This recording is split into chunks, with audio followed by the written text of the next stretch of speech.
hallara düştüm, ne hallardan. Yorulmuşam axı olanlardan, öpüm nefesinden uzaklardan.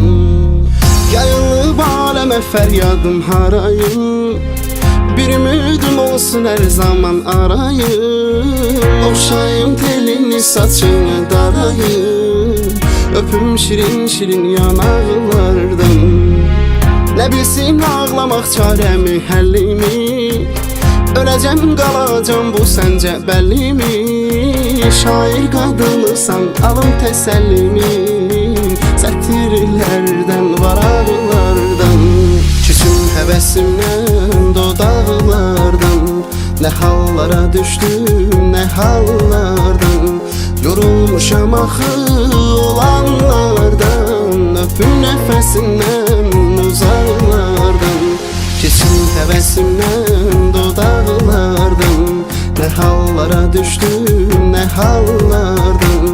Yorulmuşam axı olanlardan, öpüm nefesinden uzaklardan.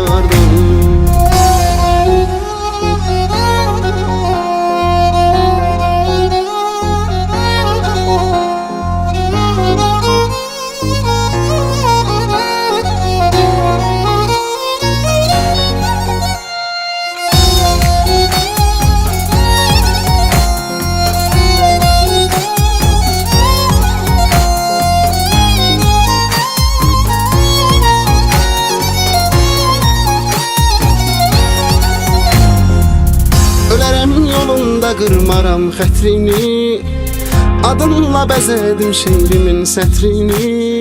Evim sənsən axı, alıram mətrini, saçına toxunmuş daraqlardan.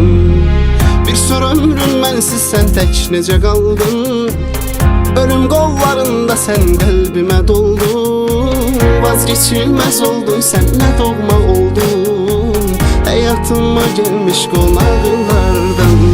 Küsüm həvəsimdən dodaqlardan, ne hallara düştüm, ne hallardan. Yorulmuşam axı olanlardan, öpüm nefesindən uzaklardan.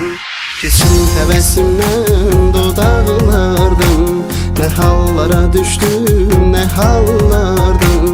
Yorulmuşam axı olanlardan, öpüm nefesindən uzaklardan.